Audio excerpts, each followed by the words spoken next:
Can you just talk about nationwide what we're seeing? And I'm sure you talk with other chiefs, because I don't know if it's the retention, if it's what we're going through socially and everything else. What are chiefs like you see nationwide before we kind of talk about FPD? Yeah, well, a lot of things actually. Recruitment overall nationwide, I think, has been difficult since probably 2015, following the Ferguson incident in 14.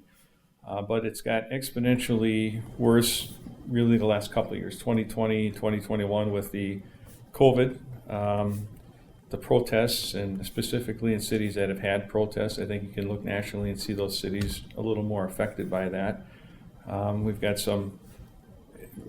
just the amount of openings nationwide. So not just regionally, and I've talked to the chiefs and sheriffs in the region, but I do have the opportunity to speak with chiefs nationwide as a member of the IACP board. And just last week talked to many of them from several different states, and they're all dealing with this struggle to recruit, to get a large enough applicant pool, to then retain and move on from there. And some of it also the atmosphere, the environment, but generational differences. A lot of the new cops today are not necessarily, from a generational perspective, the 40-year cops that we may have started with, and they're more apt to go from department to department for a variety of reasons. The vast amount of openings nationwide, I mean, the challenge really is find a department that's fully staffed, because they don't really exist. And so if I can go to a place and get hired, and our recruitment efforts, I think, have been very robust and very good. But just because I think of where we're located is another unique situation. It's a great city, it's a large city, it's a metro area. But if your family's not here, we hire a lot of folks from other states. After a couple of years, and I think this is maybe another COVID piece, is it's pushed families closer together. I know personally that I couldn't travel during 2020. I couldn't see my kids for a while. That causes a little strain. So I think when the opportunity comes to go home, because there's a job opening and that's where your family base is, I think that's also a draw. Do you recall, even from your other positions, the number of people that used to apply for an opening? I think there used to be dozens, and now that's really dwindled too, right? Yeah, I mean, I know you could be talking the difference of hundreds to now 50 or less. And our applicant pool for our academy was around 100 this year, and they are working on, they have finalized some of the interviews to get it down to a class size, and we're hoping to get 25 good candidates into our academy in May. But nationally, there was some research done on that from 19 to 20, and the recruitment pool is down 5%. The retirements are up 45%, resignations are up 18%, as kind of a national piece, and they're actually in the process of doing a new survey because they expect the numbers to continue to go up. So what's that tell you? Well, it tells me that the policing environment has gotten tougher, not just from the job, but from finding people who want to be cops. And frankly, it's even some of them that want to be cops can be influenced by friends, family, etc., because of some of the I think national environment in a sense. And we have to be as innovative as possible in trying to recruit and retain. And one of the things in terms of retention is you have to create an environment that people want to work in, and you want to create things that new officers want. So I had the opportunity a couple of years ago to attend a national conference on recruitment and retention out in DC. And we identified several things there that new officers want: work-life balance, they want job opportunities in terms of, not just being a cop your whole career, and they want a positive work environment. And so we've done a lot of that, especially over the last year in terms of work-life balance with our 10-hour shift schedule. We have created new promotional systems over the last year that also recently we promoted a group of permanent detectives. That's something that hadn't been done in a long time. That creates career opportunities for people and some certainty. And so I think those kind of outreach efforts, along with our officer wellness program that we're in the process of rolling out as well, taking care of the mental, physical, dietary, financial needs of our officers. Touch on that mental health thing. I was going to ask that later, but you kind of touched on it. And in some of those exit interviews, that really became a kind of a front burner. Sure. Yeah, well, I mean, I don't think it's any secret, and it's sad that we have a lot of people in society, but most certainly within our law enforcement agencies and our department, that struggling with PTSD or other mental health issues, and that has just exacerbated over the last couple of years. The city does have an EAP program, but from a law enforcement perspective, you need police psychologists. You need people that also understand, similar to military experiences, some of that trauma that our officers experience on a regular basis. We've got a great peer support team here, but they're limited as well in terms of what they can do. So part of the officer wellness program that we're rolling out is going to include annual mental health checks, not just for our officers, but for our civilian members as well. They have similar experiences. They're typing the reports, they're taking the calls. If you think back to a double homicide in November, the guy walked into our clerical staff basically and turned himself in, and that's not something that they're used to either. So it's definitely a big deal, and we're taking some, I think, some big steps towards addressing it. But you can understand where some, and you touched on it at the beginning, nationwide, just the environment, people don't want to work in that anymore.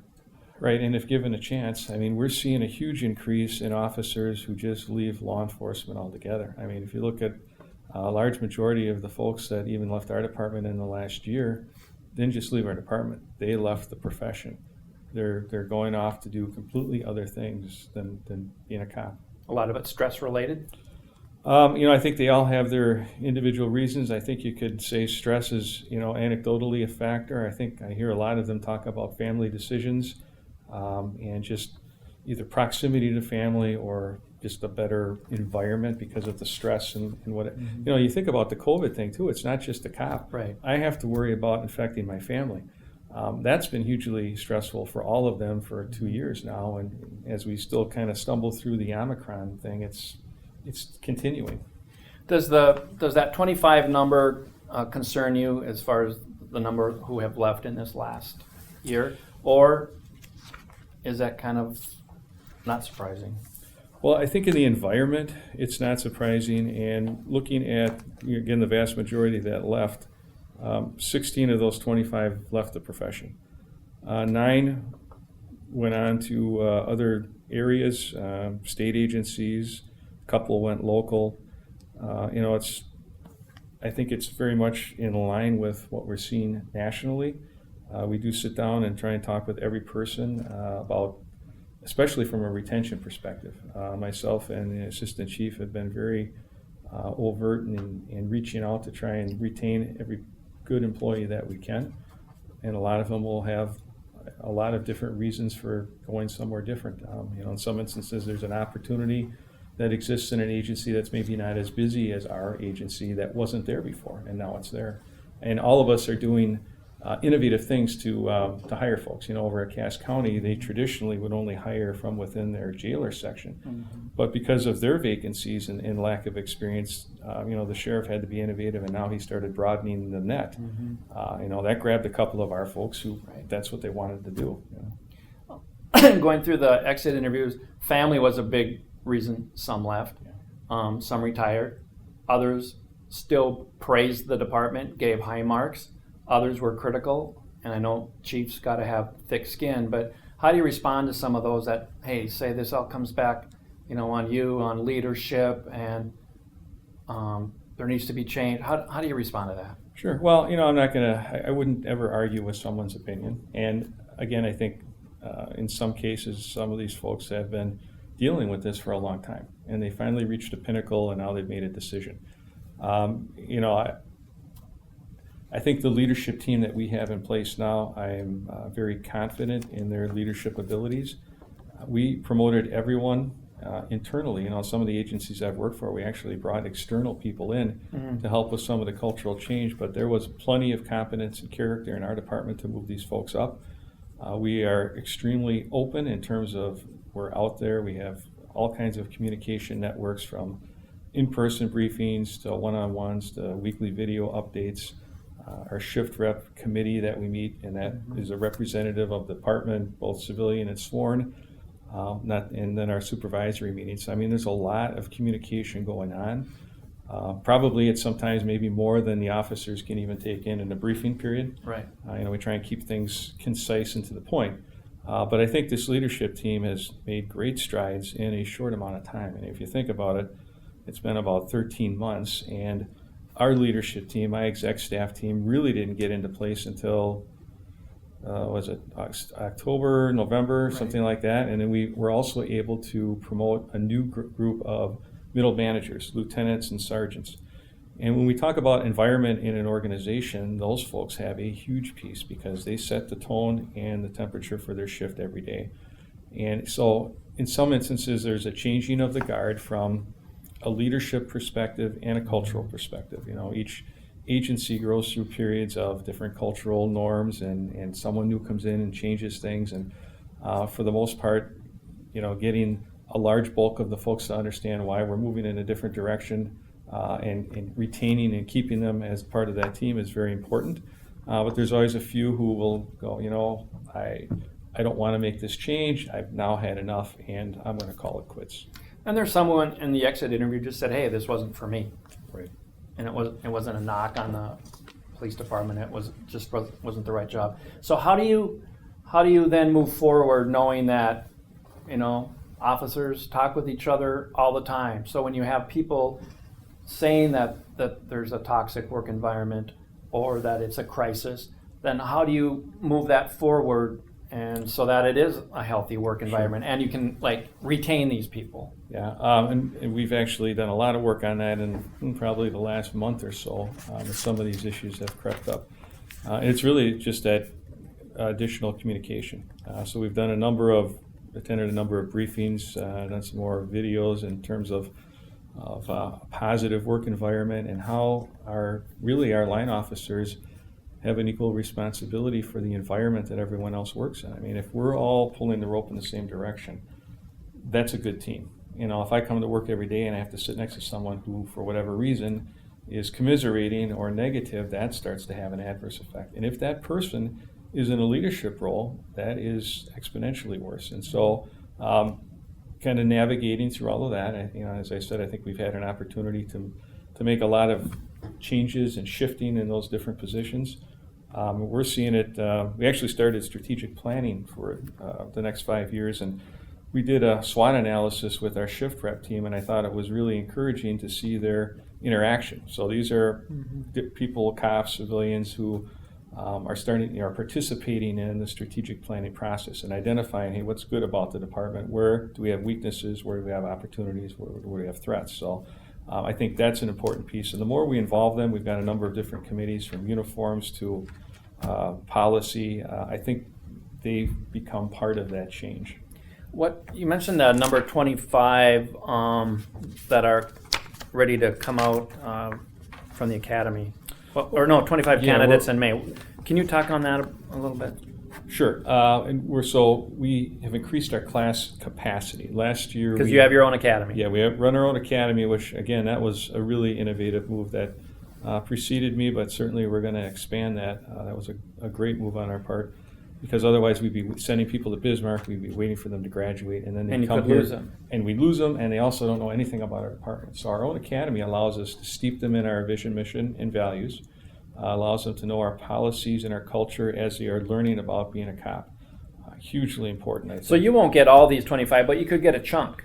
Well, we hope to retain all of that. If we get a class of 25, our goal is to hire, to be able to retain all of them. Even if we don't have spots to hire them, to have a list. And actually, the 5 that are coming up on the 24th that we're hiring, I believe 4 out of 5 are actually from a prior academy that we hosted. So, they are coming back from that perspective. So some of these folks could be ready by spring to be teamed with a field training officer? Yeah, all 5 of those actually will have a 3-week kind of a mini academy refresher, and then they'll be on the street with a police training officer. So they will be ready to go by mid-June.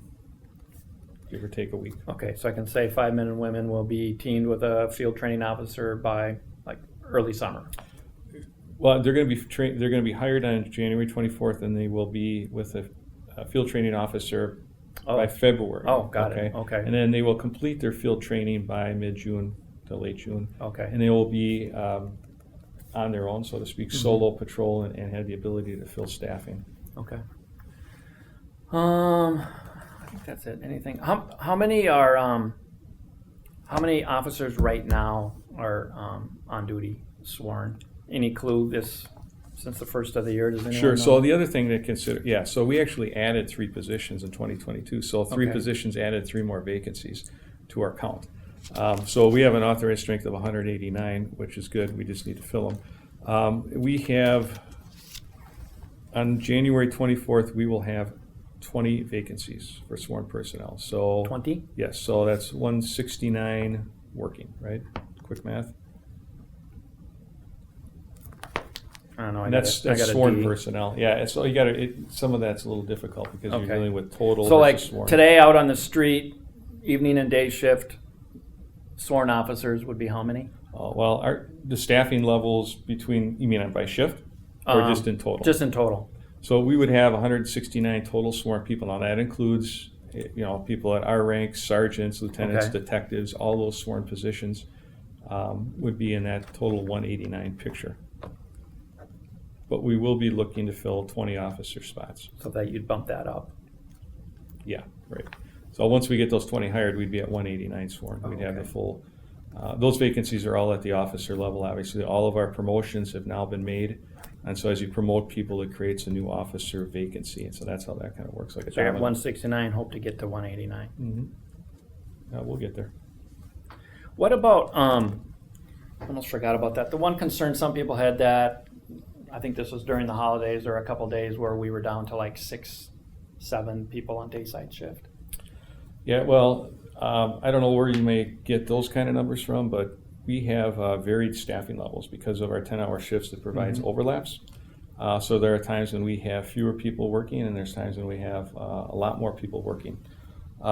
Admittedly, we do have some staffing shortages because of the current vacancies, but I think our personnel have really stepped up to the plate in terms of we've got people that, because of the off schedule that allows them to come in on an off day and work an extra shift to help their teammates on another shift. We can hold people over or call them in early. So the shift, that hour-to-hour staffing level does vary.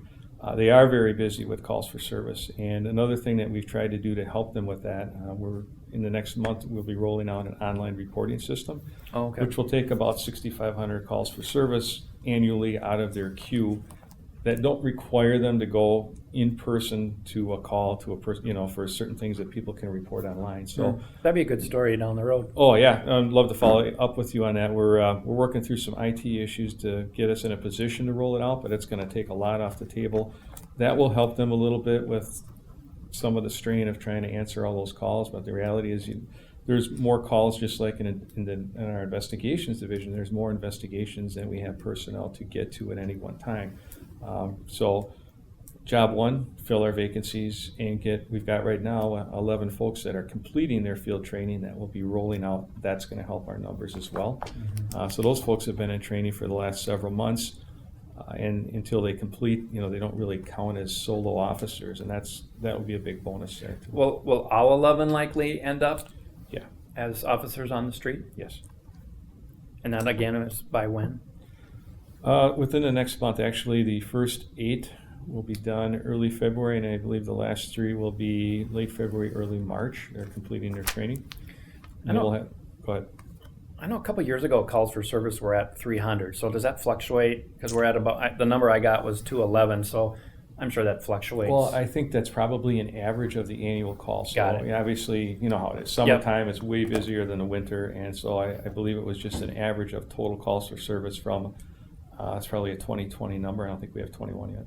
So back to that issue where a couple people brought up that they were down to a half dozen on day shift. Is that accurate or not accurate?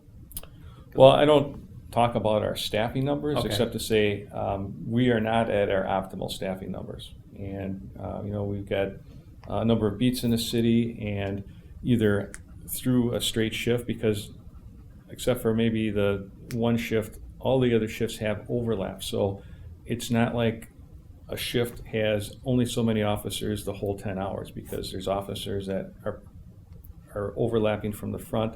There's officers that come in towards the end and take it into the next shift. So there are times when we have fewer officers, and there's times when we have more. But admittedly, we need to fill the vacancies so that we can optimize that staffing. So I really have to give the officers credit because they are working shorter than we would like to see them from a staffing perspective, and we're doing everything we can to try and quickly resolve that. And again, Fargo's not alone in this. I mean, it's pretty. No, we're not, and it's easy to just Google, but just talking to people around here, and we talk all the time, local sheriffs and chiefs, and again at the national level, and the conversations are very much like this. And I was talking to a chief last week from Colorado, and they're like, we can't figure out, talking about how some of the newer officers are more prone to, okay, I worked here 2 years and I'm going to move over here. And one chief was telling us how that, he had to sit down interview and trying to get specifics, like why would you leave here to go there? And at the end of the conversation, the cop goes, well, I've had enough of wearing these uniform pants, and I like the ones over at this other agency, which is kind of I wouldn't use it as a standard, but it runs the gamut of, I think this is I want to be busier, or I want to be less busy, or, there's a lot of different law enforcement environments, just like any other career.